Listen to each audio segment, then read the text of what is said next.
It's episode 48 of the Hockey Hub. Sophia and Judd, your co-hosts today, all the way from the West Coast, Las Vegas. That's where we're starting. Of course, we're bopping around. Judd, my first and only trip of the season. Was catching heat on the plane about hand-picking this one. I didn't. It's just how the cards landed, but it's a good one to be on, I guess. Yeah, I saw David Pastrnak made a beeline to the back of the plane to have a little word with you. Yeah, he was like, so how'd you get on this trip after being gone all season? I was like, when you're a good person, good things happen to you. That's it. Absolutely right. This is a veteran move coming on this trip.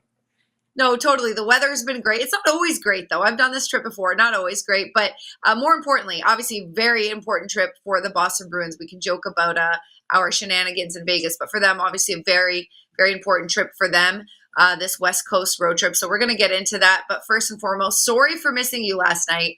Sounds like we were looking for each other. I didn't text anyone. I was just catching up with Brick, my old friend Bricks. You and I were at the same place, but we didn't see each other. So I'm sorry about that. No worries. I think we had it surrounded basically. So, I mean, listen, if you haven't been to Vegas, I think for a lot of people, if you come here for the first time and people will say, meet me at this place in the casino or meet me at this bar, there could be 8 or 9 different bars within the casino. And I think you guys were at one, Beersy and I were at another. Not another. Really so close, but so far still. Anyway, we'll make up for it with some time later down the road. But let's get into some hockey talk. Obviously, coming off of a very tough loss to Buffalo because of how the Bruins played, because of the energy that they were able to kind of generate midway through the first period, and because of Jonas Korpisalo's unbelievable saves, some of them, keeping them in it and keeping it a great game. Unfortunately, dying seconds of overtime, they ended up with just 1 point instead of a very important 2. And I'm thinking of where to go direction. Why don't we actually hear from head coach Jurksztowicz first, and then we can kind of talk about the fallout, but the fact that the Bruins are still in it. Let's hear from Sacco after the game on Monday. I think we need to come in this morning and, the game's in hand. Sure, you can look at that, but you can also just look at 3 points right now. That's what's separating us from the last wild card spot right now as we stand here today. So to me, that should be one of our focuses as a group, and that is one of our focuses, is to make sure that we understand we're still in the thick of things here. And nothing changes for us, for our mindset, as far as how we prepare and how we get ready for games. So it really shouldn't be that hard, Steve, to be honest with you, to keep them focused. I think that there's still something to play for here. We talked about the importance of the standard that we try to play up to here. And I think that's something that we're going to continue to harp on as a coaching staff. But, I woke up this morning and I see, there's a couple of teams that seem to be clawing back up, and it's a couple of teams that are moving back down. It's kind of been like that for a while now. So you string together a couple of wins, you're right back in it. You never know. Okay, that was actually from Tuesday's practice before they took off to Vegas, to the West Coast. So that was, I had a night to kind of sleep off that loss. I like the positivity. Everything he's saying is obviously checks out. You'd be doing yourself more favors if you're getting that second point instead of the one. And obviously the Bruins, couple losses leading into that game. So I like the positivity. You'd obviously want to be in a different position, but you agree with his sentiments. That shouldn't be hard to keep these guys focused. They're not that far out of it. 3 points shouldn't be that hard to get the guys, to get up and play meaningful games. Well, Soph, let's just start with the game in particular. And I think that Joe Sacco had mentioned in his conversation with Brick after the game against Buffalo that the Bruins were looking for a better commitment in their checking game. And for the most part, they got it. I think one of the differences in the game, and you can certainly argue that maybe the Bruins got the short end of some of the calls. Nevertheless, you have to play through that, is that the power play and the special teams were the difference. Buffalo scored twice in the man advantage, including the game winner in overtime. The Bruins were only a couple of seconds away from killing that off and maybe heading into the shootout. Nevertheless, Buffalo was also able to score on the man advantage early in the game.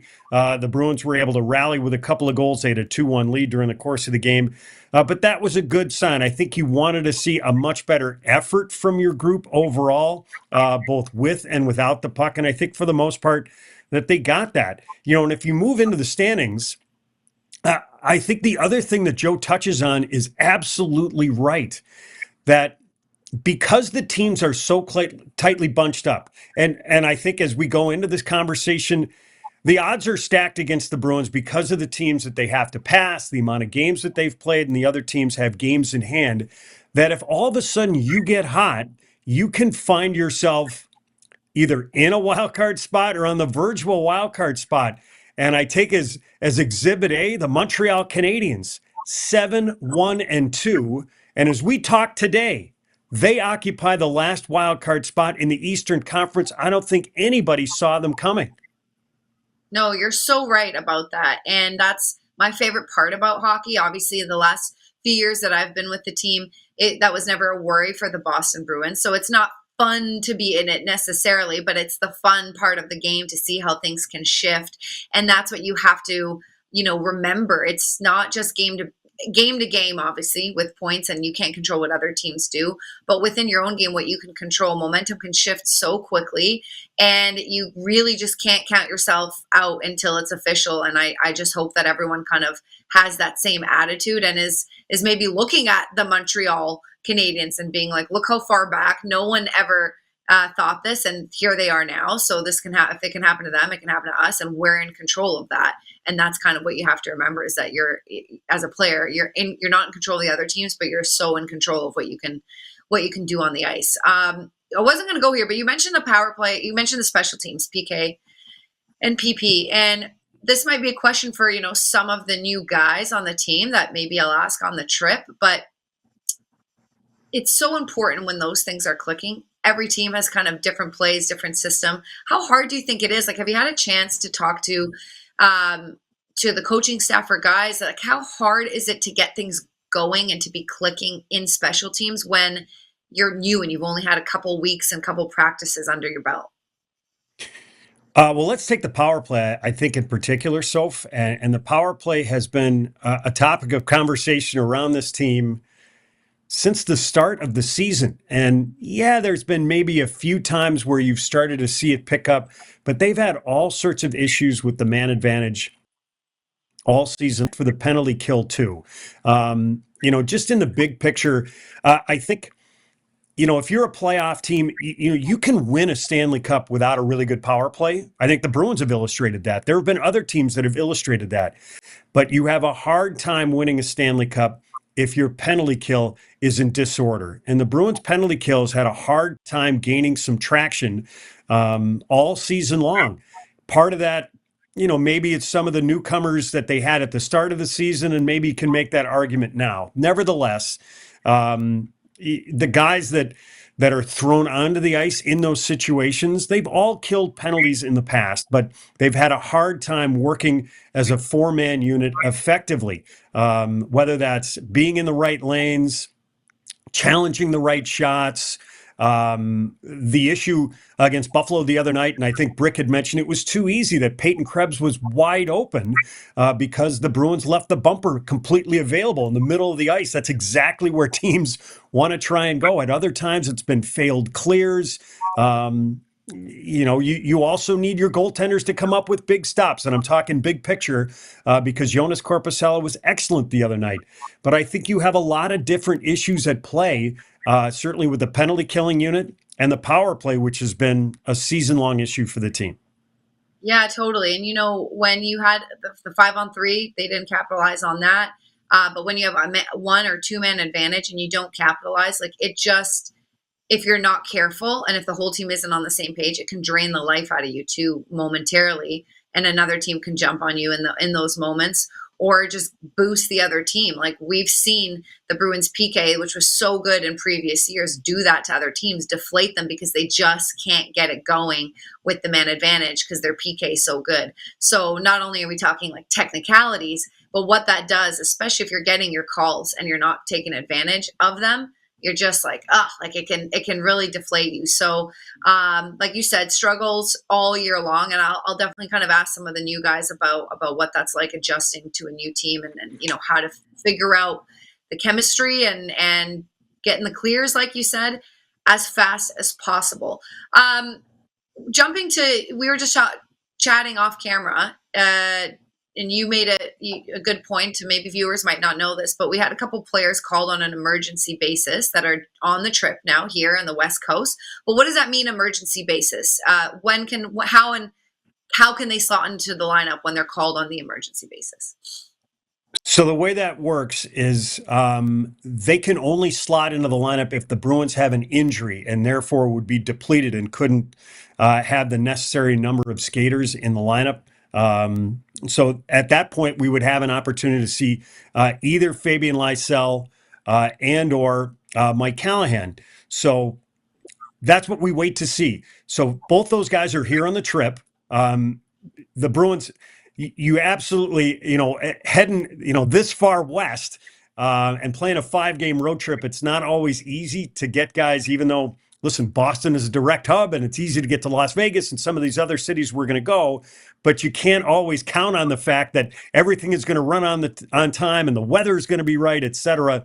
So you wanted to take an extra forward and an extra defenseman because before the Bruins made those moves, they were at the bare minimum. So now they've got some extra guys. So in the event that they have an injury, that they can slot one of those guys in. And I think, obviously, so the guy that we're probably most focused on is Fabian Lysell. He had a 1-game call-up in late December. He played about 11 and a half minutes. It was a good look. And then he got sent back to Providence. So this will give him a second opportunity to maybe get himself in a National Hockey League games. He's still very young, even though this is his 3rd year pro. He's 22 years old, but he's a first-round pick, and you can see a lot of skill and a lot of speed. But can he put all of that together, both with and without the puck, to be an effective player for the Bruins? So if he gets the chance, those will be some of the things that we have to watch. Another interesting question. I keep thinking of questions that I'm going to ask you, but again, I feel like some of the guys might be able to answer better of them experiencing it. But when you're a young guy and you're getting these windows in the NHL and then you're getting sent back down, especially if it's a small window, can that be more damaging on your confidence? Or is that just like, suck it up, forget it, this is just how it goes? But if you're getting this opportunity to play and you get 1 or 2 games, it's like, okay, you're going back down. Is there risk to that, or is that just part of the game and, forget about it? I don't know. And I think it's always better to ask those guys rather than some gray-haired dude who, is a lot older than some of these younger players who are called up. But that said, having been around the game for a long time and watched guys, either while I was in the minors, go up to the National Hockey League and come back, or now in the National Hockey League and see guys go back and forth, that is sort of the nature of the beast. And when you get that opportunity, you have to be able to seize it. It's not easy. And I think a lot of times, so what separates players is not so much the skill and the size and their athletic ability, but a lot of times it's those 6 inches between their ears and how they're able to use those physical attributes and manifest it with the time that they have. I think the other thing to think about, whether it's Lysell or we have had a chance to see Mike Callahan during the course of the season, you're not going to have as much of a benefit of being able to slot guys in the way you want to because you're on the road and you don't have the benefit of the last change. But from a management's perspective, okay, so for a guy like Fabian Lysell, he might not be getting a favorable matchup. How does he last? How does he stand up to that? And remember, he's only played 1 game, and it takes a while to get used to the National Hockey League. But how does he use this opportunity, if he gets it, during the course of the trip? And that's what bears watching. Yeah, absolutely. And I also think depends on the coach and the communication. We know Jim Montgomery was very vocal with his players, and he said they're never going to guess what they're doing wrong or what they did right. I'm going to let them know. So if they're being sat, it's not a mystery, et cetera, et cetera. So it depends on, the communication with the coaching staff as well. But like you said, small sample size and still has time, still very young, and we'll see if he'll be able to slot in. Judd, I am the worst host in the world. I just jumped right in. Forgot to mention, by the way, Later on the show, take two. Later on the show, Adam and Anson Carter are going to be joining us, or not us, but they had their own little chat, so we're going to play a little bit of that. And I'm going to sneak in a promo right now. I didn't do great the first time I was back, but bear with me here, okay? Are you ready? I want to promote, obviously, NESN 360. The Red Sox season, we're warm here on the West Coast, but spring is coming up in Boston as well. So you can stream the entire Red Sox season with a NESN 360 annual plan. It's available at an all-new reduced price of just $20 a month. That's going to be paid annually. And for a limited time, you can get 4 free tickets to Fenway with your purchase. So visit NESN360.com to sign up today. Okay, so we mentioned the guys that were called up on an emergency basis and where the Bruins were at based on, well, not where they were at, but where their coach says they should be, not giving up the fight. What a perfect road trip would be, getting all the points that are available to you. But what are you really hoping to see happen on this road trip by the time the Bruins get back home? And it's a long one, not easy. It's a long, long time. What are you hoping to get out of this one? Well, let's see how they dig in, and let's see how they seize the opportunity both as a team and as individuals. I think this first game that the Bruins are going to play on the trip against Vegas, that might arguably be the toughest. We can get to LA a little bit later, but this Vegas team is in a pitched battle for the top spot in the Pacific Division. Edmonton's right on their tail. The LA Kings are right on their tail. They are really good on home ice. They haven't played since Sunday, and it wasn't a great end of the trip. They blew a late lead in Buffalo, lost that game in the shootout. And then as head coach Bruce Cassidy talked about, it was a scheduled 3-0 shutout in Detroit, which was a difficult game back-to-back. They had to travel, and the Red Wings took advantage. So you're going to see a rested Vegas team that the Bruins are going to have to face to start the trip, and they're starting to get healthier. So that's going to make it even tougher. Then you travel into San Jose. That's a team that's taking the next step in their rebuilding process. The third game of the trip, you're going to play an LA Kings team that is lights out on home ice. That's going to make it tough. You got to have to play back-to-back against the Anaheim Ducks and then travel east. And on the way back home, you're going to finish it off against Detroit, one of the teams that you're trying to jockey with for a wild card spot in the Eastern Conference. It's going to be difficult. So you're going to get an opportunity to not only see how the Bruins knuckle down as a team, but for some of the new guys and some of the minutes that we've seen here since the NHL trade deadline, how do they fit? Where do they fit in as far as the puzzle is concerned? And those are the things that are going to be evaluated by the coaching staff and management. Yeah, and you mentioned the end of that trip, obviously a big one against all these teams, but Detroit, when you have 2 days off or days off between games, rather, because of course they'll be skating, but between LA and Anaheim, and then between Anaheim and Detroit, that's when you can start to get restless and just, want to go home. But that's when you really have to dig in as well and make sure you're not letting that opportunity slip by. It's going to be tough. It's a long one. Well, as the guy we work with always talks about, and he always talks about the mental battitude, when Brick talks about the game, he talks about mental strength, your mental fortitude. Are you able to dig in? And that's a lot of what the National Hockey League is all about. It's not only an 82-game season, but Sophie, as you well know, it's an 82-game grind. And the players, the teams, the organizations that are able to dig in and do it best, yes, you do need talent. There's no question about it, but you're able to overcome some of those deficiencies if you're able to dig in mentally and show that battle that Brick always talks about. Yeah, the mental battle is huge. As an aside, I'm doing this job for a reason. I didn't fall into it. I've always loved hockey and admired the athletes and, played a little bit, not very well on my own. But when I started traveling with the team my first year, I remember thinking by the end, and I did one full season, I was so tired and I wasn't even playing. I was so tired, like a diva on the plane.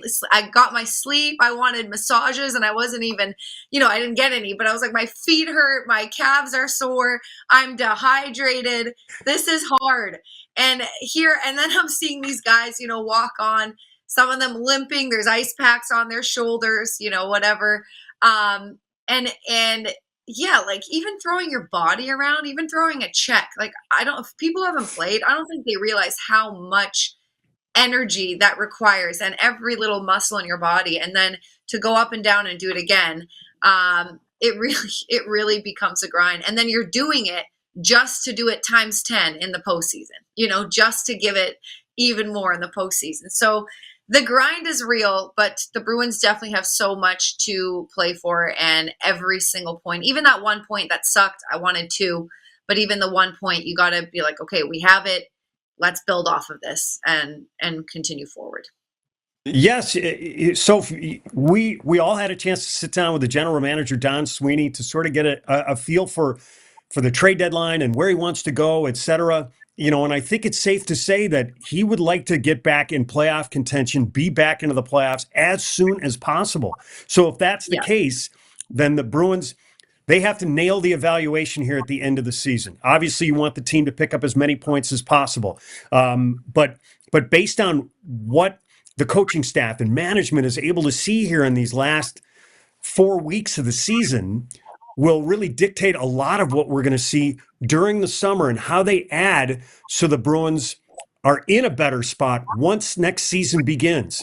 And the other thing that I think about, Sophie, and I know that we probably had a chance to talk about this the last time that we did the is that look at how few points and just how valuable they are. So the Bruins, as we have this conversation right now, the day before the Bruins start the road trip against Vegas. So they've got 69 points. Montreal, yes, they have 2 games in hand, but they're only 4 points in front of the Bruins.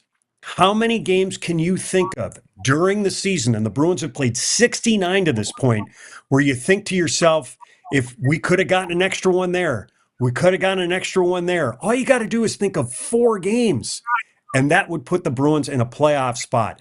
And that's why each game, it's so hard, but each game is meaningful. It really is. It really is, Judd. And that's a good way to look at it. Like I said, you can pinpoint so many where you're like, oh, we just got that extra point where we would, but in a way you take that and flip it and be like, okay, if that's all it took, those 4 games to be in a different position, you have them ahead of you right now. And you got to look at that. Hold on. Our producer is texting me because we might be going long. Okay, we got 4 minutes to talk about something. I really, really wanted to have just a minute each on Brad Marchand. I know it's come and gone, but it's relevant because the Unobstructed Views was on Nesson on Monday, the alt broadcast, and Bergie and Tuukka had some Marshy stories. So let's have a listen and then we'll give our own. So the story with that is he said he wanted to buy a Lambo. Yeah. His dad's like, it's your first year in the league. What are you doing? You're not buying a Lambo. He's okay. If we win the Stanley Cup, I'm buying a Lambo. He's like, okay, if you win the cup, you're buying a Lambo. Sure enough. Win the cup. I never heard that. I didn't know he had a Lambo. Literally his first year in the league, he had a Lambo. Yeah, he was parking his car in I think it was South Boston. He's parking his Lambo out on the street. And the Lambo was like from like 1999. Yeah. It wasn't like brand new. But this was after in Providence he bought the white Escalade and the rims were like 24-inch rims or something, like chrome. He probably went in the car store or whatever, he's like, I want the biggest rims you've ever seen in your life. Oh my God, these things. He spent like one pothole the tire all was of exploded. it. All of it. Yeah. And then There's no tire on the thing. He bought when I had a car, he bought my car and gave it to his mom or sold it to his mom. Something like that. He made me sign the. Yeah, see, stories just come out of that guy. That's so funny. He's the best. Okay, so the Lambo story, I mean, awesome. Parking it in South Boston or whatever, just such a flashy, fun guy. Why don't you just give me anything you want to say about Marshy and his personality off the ice? Well, Sophie, I think, listen, you know this as well, that wherever Marshy was, whether that was on the bus, in the room, on the ice, at an event, he just lit up the place. And he was magnetic. That's what he was, in addition to being a phenomenal player. But that personality, and I'm guessing that you got the same questions that I would. Every town we would go into, people would ask, what's he like? What's Brad Marchand like? And I would try and explain, he is phenomenal, just a tremendous guy. And some people were like, really? He was, and he is. He's just a tremendous guy and just a tremendous character and just a phenomenal human being. And I will say, just from our perspective as someone, we worked alongside with him, that he was terrific. Like the access, the answers, the time, how thoughtful he was. And I'm incredibly appreciative of, for my 8 years in Boston, just how great he was to deal with. Listen, I remember early in the season, we were in Dallas and the team was still trying to figure it out. And Marshy and I had probably about a 20 to 30 minute conversation off to the side where we talked about a number of different issues, just how hard it was. He was coming off 3 surgeries. He's trying to get his own game in order. He's trying to worry about the team's game at the same time. And they're struggling. I think at that point they were maybe at 500 or just below 500. But I really appreciated what he had to say and the time and how thoughtful he was and just how much fun he was to be around during my 8 years here in Boston. And, listen, for Bruins fans, for 16 years and a Stanley Cup title in 2011. 100%. I think I only have about 30 seconds. I can do a whole show solo on how much I appreciate and like Brad Marchand, but it's everything you said. The couple points I want to point out is people wonder what he's like, and he's just the best. Like, will make time for you. Thoughtful, smart person, great dad, brings his kids around all the time, is involved in their lives in a way, that they're busy guys, right? But really bringing them around and making them feel just part of it all. And his new coach said, he was quoted as saying, all energy, all positive, all the time. And I think that's dead on.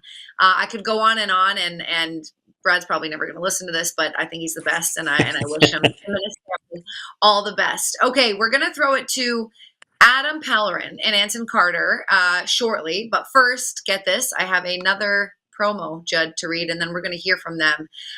So before we toss it to them, you guys can also keep up with all the biggest and trending news in the sports world. This is another podcast we've got going. It's called Boston Has Entered the Chat, hosted by George Boletzky, Travis Thomas, and Casey Hudson. Now that one, just like all of our pods, is available on YouTube, Spotify Podcasts, Amazon Music, and obviously wherever else you get your podcasts. So right now, let's toss it to Adam and Anson. And joining us now, TNT analyst, former NHL forward, former Bruin, and former Michigan State Spartan. You're representing. Anson Carter joins us. What's up, Anson? Thanks for joining us on the Hockey Hub. Go green, go white. Let's go. Can't wait for the Spartans this weekend, but thank you for having me. I appreciate it. Yeah, big matchup against Ohio State. We'll start there. How do you feel about the Spartans going into the Saturday matchup? I don't want to jinx them, and I plan on being in East Lansing this Saturday, but the Spartans are looking great. Trey Augustine looks amazing. Isaac Howard, Tampa Bay first-rounder, looks great too. So I'm predicting a win by the Michigan State Spartans this weekend. All right, there you go. Well, of course you are. But I want to ask you, I know you were recently inducted into the Spartan Hall of Fame as well. What did that mean to you?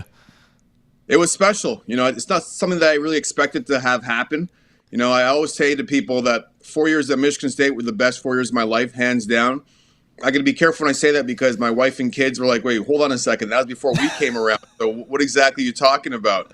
But, it was an exceptional experience. I wasn't expecting it. There's so many great athletes that came through Michigan State and came after me afterwards and came, before me as well. So tremendous honor that I was so proud to be able to share with my family. Yeah, congratulations on the honor. It's an exciting time of year. It's trophy season in college hockey, and around here we get the Hockey East semifinals. This episode drops on Thursday, kicks off tonight at TD Garden. It's exciting for that. It's exciting because we're hitting the stretch run in the National Hockey League season as well.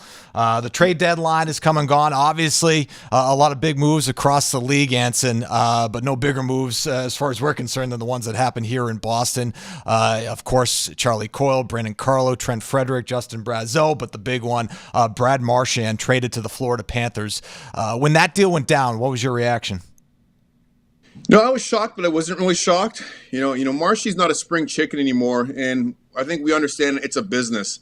And he came in this regular season really banged up, multiple surgeries. And as you get older, it takes a little bit longer to recover from those surgeries. Now, as a young player and having surgeries myself, I always said it takes a good calendar year, 12 months, before you start being yourself. You might be back on the ice again, but you're not going to be who you are as a player previously until 12 months have gone by post-surgery. So I think Marshy had that going against him.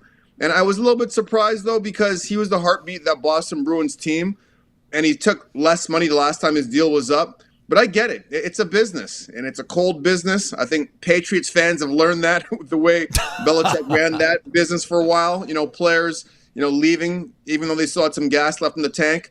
And I understand Marshy wanted to stay.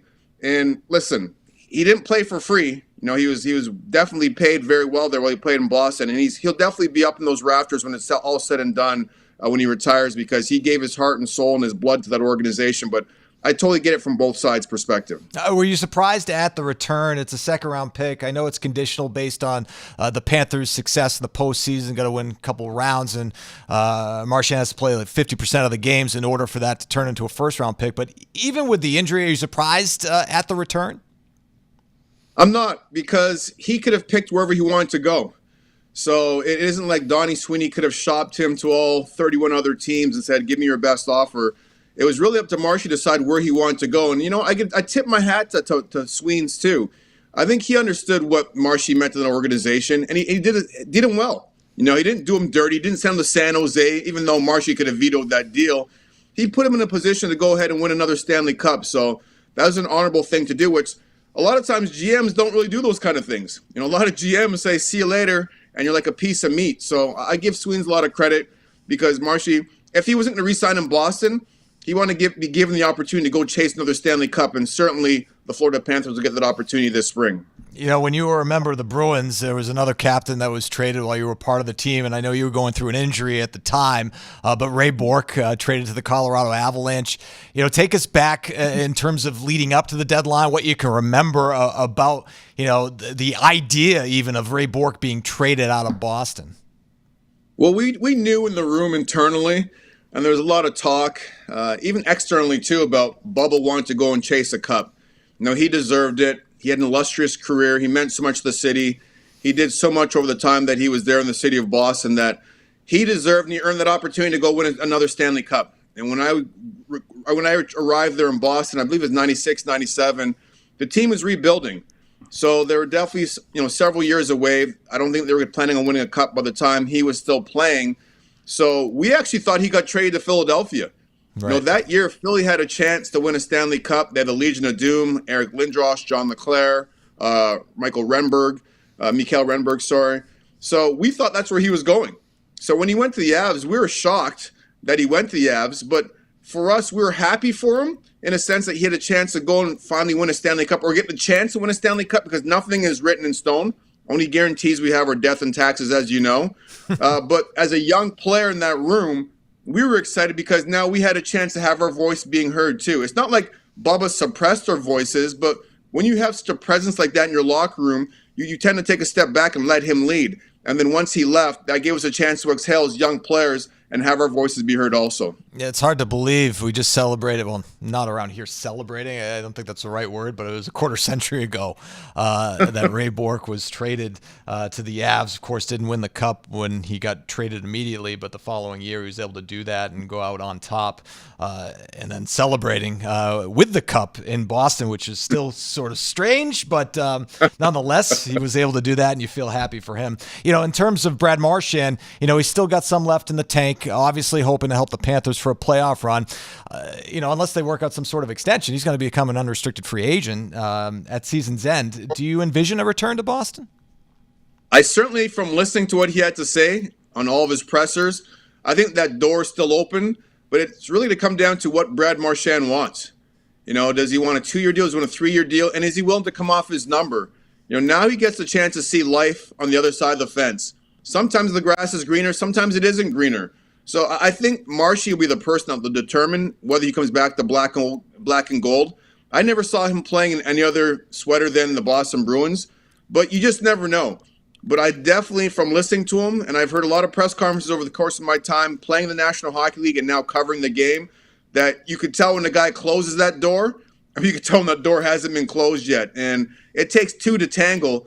So I'm sure, Donnie Sweeney have something to think about if and when that time comes. All right, so Marshy not the only trade that was made at the deadline. The Bruins making a number of moves. Charlie Coyle, Brandon Carlo, Justin Brazeau, Trent Frederick, as I mentioned, getting some draft picks in return to sort of build that back up after years of trading to compete going into the postseason at the deadline. And now you also get some players back in return. Casey Middlestat you get from Colorado. You got Murat Huznadinov as part of the deal for Justin Brazeau. Jacob Lauko as well, and Henry Jokiharju from the Sabres. Which of these pieces sort of stand out to you in terms of helping the Bruins moving forward? I think the first name is Casey Middlestat. I watched Casey Middlestat play when I covered college hockey at NBC Sports. He was at Minnesota, a really good young hockey player. I was surprised he turned pro when he did. He had an outstanding World Junior Championship that year before he turned pro, so I think that was probably what changed his mind to leaving school early. And it's taken a while to figure it out. Now, in Colorado, when he first got there, he looked like the perfect fit. He blended in right away, started producing offensively, and I thought this is their second-line solution, and for whatever reason, it didn't happen. And he looks pretty good in the Boston Bruins, jersey right now. So can he take that next step? He's going to be given every opportunity there in Boston to be that second or first line center. Can he take that next step as a young hockey player after playing in two different organizations and then these teams saying, well, you're not good enough for us? Can he use that as a chip on his shoulder going through the summer, have a really good summer of training, and come back and prove to people that he's a legit top six hockey player? Because he's got the skill, he's hard on pucks, he's got great vision. Now it's a matter of time that he puts it all together. Yeah, he's made an impact so far in his short time with the Bruins. And so you talk about a Bruins team that's made the postseason 8 straight years, obviously sellers at the trade deadline with all the veterans that were moved. But with all that said, Anson, they're still only 3 points out as we record this, the final playoff spot. And, a lot of teams would be celebrating that fact. But here in Boston, it's a down year. But they still have some talent in the room, and I know they have some injuries, obviously, with Hampus Lindholm and Charlie McAvoy. Lindholm's out for the year. McAvoy's return is still up in the air. Do they have enough to make a push, or is it just too tough of a hill to climb? I think it's too tough of a hill to climb, but I don't think the future is bleak for the Boston Bruins. They have some nice tent poles to build around. Swayman, I expect him to bounce back next year. No training camp is hard for a goaltender. Trust me, I held out twice. As a player, I think it's easier. As a goaltender, I think it's tough. You got on the back end McAvoy, who I believe Charlie McAvoy should be a Norris Trophy candidate every single year if he ups his game offensively, because you have to get people's attention offensively to really get in that conversation. And I think playing on the power play, becoming a force in the power play, will help McAvoy be that guy. And then you've got Pasta up front, one of the more lethal shooters in the National Hockey League. So you got those three pillars to build around. And the most important thing that Boston has, they have the city of Boston and that organization. What Cam Neely and Donnie Sweeney have built there, it's a lot different than when I was there in Boston. That organization didn't spend money. Guys didn't want to go to Boston. Guys weren't taking less to be there because they weren't treated the way Cam and Donnie are treating their players today. So having said that, this doesn't have to be rebuilt. It could be a retool. They could change this thing on the fly pretty quickly because Boston is a destination. Guys love playing in Boston right now. Guys love living in Boston right now. It's a hockey town without a doubt. So I don't think they have to go 3, 4, 5 years into rebuilding this thing and tanking completely. With those pillars you have in place, this could turn around fairly quickly. Yeah, and Don Sweeney has made a point before and after the trade deadline. There were no plans to rip it down to the studs, and obviously with the players that you mentioned still in place for years to come, those are pillars moving forward. So in terms of the playoff race, if we could look, just in the Eastern Conference, and the Bruins, obviously they're still in the mix, but some teams have emerged. I mean, as we record this, the Montreal Canadiens have moved into the final wild card spot. We haven't seen them in the postseason in a while. The Rangers season was all but dead a few months ago. Now they're very much in the mix. The Senators looking to snap their postseason drought as well. They're well in position. Who do you see, among those teams in the playoffs?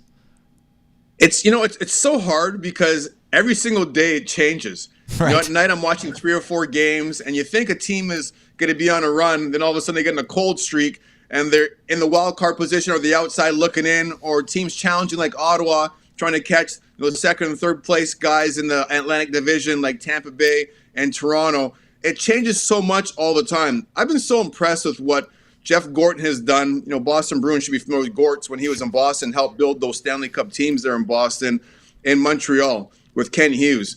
And Lane Hudson, Bruins fans, Boston hockey fans should be familiar with what he's doing as a former BU Terrier, has been unreal. He's been incredible with what he's been doing. So, the Montreal has really surprised me, but this could be the dawn of a new era. Those teams that were rebuilding for so many years, well, not so many years, the last 3 or 4 years, are now taking that next step. Montreal's taking that step. Ottawa's taking that step. Detroit now is knocking on the door.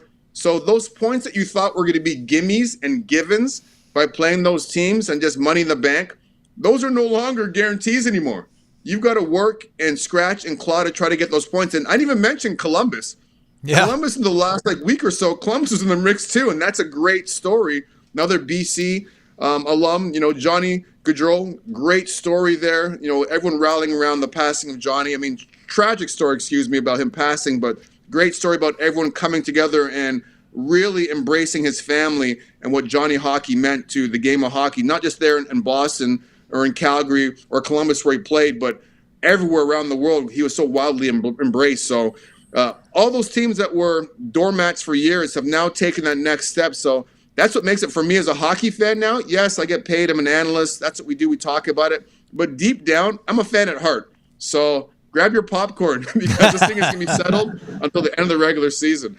Yeah, I know. It is going to be a lot of fun, and there is a lot of parity, especially in the Eastern Conference. If you look at the standings, it's just amazing, and I don't think people expected Washington to be what they are this year, but here we are, just crazy. And I'd be remiss if I didn't mention, you mentioned Lane Hudson and the Canadiens. Well, there are a couple of Hudson brothers playing for Boston University, Quinn and Cole, a freshman defenseman, and a defenseman like his brother Lane. I don't know if you've had a chance to see him play, but we're going to get to see him play up close and personal in the hockey semifinals at TD Garden when they take on UConn. But anyway, we mentioned the trade deadline with the Bruins and, obviously making some splashes there.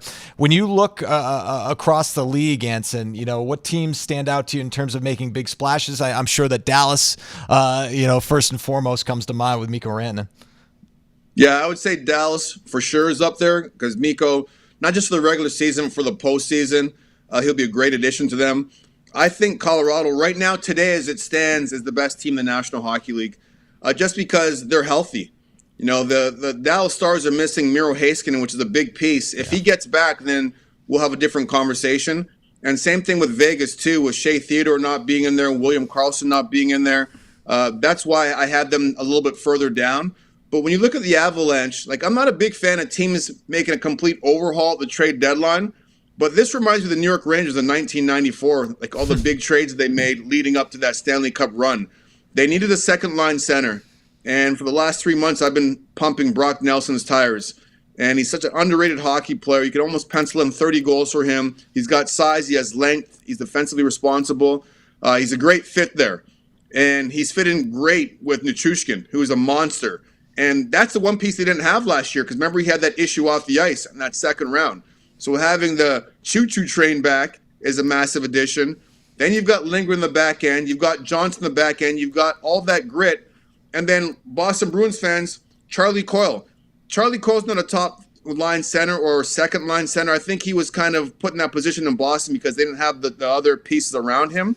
But as a third-line center, Charlie Coyle is outstanding. Now, can he fill in the top 6 if there's injuries for a week or two? 100%.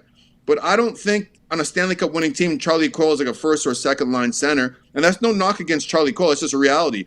I think he's an amazing third line center. And a Stanley Cup winning team, he could definitely be that guy. Yeah, and that's what he was here in Boston before the retirement of Patrice Bergeron and David Krejci, who was a great third-line center here in Boston, and he's fitting that role nicely in Colorado. And it's amazing to think that this Colorado team, it's like, yeah, you trade a player of Mikko Rantanen's caliber, and you're still talking about them as Stanley Cup contenders, but you mentioned all the talent that they have in Denver. It's just incredible. Storylines this year, Anson, we mentioned Washington, Alex Ovechkin. I remember I hosted a pregame show back in 2016. I think it was after Ovechkin scored his 500th goal. I believe I got the year right. And I said, there's no way he's going to get to Gretzky. There's no way it's happening. All of a sudden, he's 8 away from breaking the record.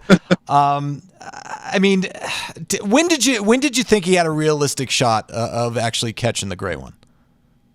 When he started heating up the first half of the season, I knew there was a chance, because if you look at Ovi historically, the second half of the year, like in March and April, are usually his best months. So if he could have gotten off to a good start, I was like, are you saying there's a chance? And he did, and he started rolling. And for me, the most important thing for Ovi is he's playing on a good team. Nothing's worse than a veteran player playing on a bad team. It makes it tough to come to the rink every single day. The dog days are really the dog days. But the fact that the Washington Capitals are not just in the playoff hunt, they're leading the Metro Division. They're one of the best teams in hockey, not just the Eastern Conference. He's got to come to the rink excited, invigorated, pumped to put those skates on every single day. And most importantly, if you're winning like that, that means you're going to get empty net opportunities. And as a hockey player, empty net means C is for cookie. It's good enough for me. You turn into the cookie monster. Every guy's eyes light up. You can see every player on the bench is standing up, hoping to get that tap from the coach saying, okay, Carter, you're up. You want to get out there. So for Ovi, he's going to get endless opportunities with their team being such a good team, because they're going to go into the last few minutes of those games down the stretch here, up a goal, up 2 goals maybe, and the other teams have to pull their goalie to try to, close that gap. So I think he's pumped. He's excited. I feel bad for Gretz. He better buckle up and get those air miles ready, because he'll be on those planes pretty soon. Yeah, and you mentioned the empty net goals. He's had more cookies than anyone in the history of the National Hockey League when it comes to empty netters. Just incredible to watch. Anson, I know you talked about, well, actually, hold on. I did have one more question about Ovi. I think 1,000 goals is within the realm of possibility for him. 100%. Liam Right? and I were joking about that about a month ago. Liam McHugh, my host there on NHL and TNT, we were joking about that, and we're being serious. Yeah. I think 1,000 goals is definitely within reach for Ovi, 1,000%. We're in a golden age right now where we're seeing these players, Ovi and Sidney Crosby in particular, where the league was locked out. I was still playing back then, and we were in a dark place. The quality of hockey was bad, clutching and grabbing. New Jersey brought the defensive style in, sticks in guys' guts. It wasn't pretty hockey to watch or to play. And then we came without lockout. Sid came in the league. Ovi came in the league. That was almost like our Johnson and Bird era, like taking things to a whole different level. Now we're talking about Ovi potentially scoring 1,000 points. We're talking about Sidney Crosby now, passing Wayne Gretzky as a 19th consecutive season with a point a game. And also, I believe Sid could catch Gordie Howe with most points by an individual in one organization if he keeps playing the next couple of years. So these are all milestones that we never thought would ever get touched. So I think as a hockey fan, we should sit back and just enjoy the moment, because we're seeing some amazing hockey being played by tremendous athletes. To really appreciate your time here on the Hockey Hub, talking about the Bruins, all things National Hockey League, and keep up the great work, Anson. Thanks. Thank you. Appreciate you having me. You're watching the Hockey Hub, and obviously if you like what you hear, make sure to subscribe to not miss any shows. Hockey Hub, it's found on YouTube, Spotify, Apple Podcasts, Amazon Music, and obviously wherever all your podcasts are found. All right, Judd, we've got about a minute left. Day 1/2 of the road trip. We already joked about me jumping in on the summer fun on the West Coast. But you know what? I'm actually really excited. I've never really seen, not necessarily LA. I'm not excited about downtown LA because I heard it's not the most fun. But the beaches, I've never been there. So that's going to be my plan for later on the trip. Rent a bike, go on a little bike ride, you have anything planned for the off day in LA? You going to head up to Venice? We're not far, I think, from Venice. You're going to ride down the beach and you can go check it out. That's a wild scene if you've never been there. I've never been, and I do have a friend from Toronto, my good friend from Toronto, that also worked in sports with me for many years. Just moved there, just got a puppy. So that'll be a puppy, an ice cream, bike ride, and an old friend. That sounds like a good day. Oh, Southern California. Listen, I think what NHL teams and what all of us really prize is the opportunity to spend time as a team, as a group, people we work with in these settings. Listen, we're very fortunate to work in the National Hockey League. I always try and keep that in mind. But we get a chance to have some fun while we're out west. That's going to be terrific. Absolutely. I definitely missed it and felt so grateful when I was off about the job we have. We're lucky to do it, and hopefully we do a good job translating the message, the news, the information of your team, the Boston Bruins. That's it for us. I'm sure we'll be back on next week, but we'll talk about the road trip and how it went or how it's going at least. But Judd, thanks for joining us, and obviously I'll see you at the rink. I love the way you run the show, Soph. Thanks, Judd. Thank you.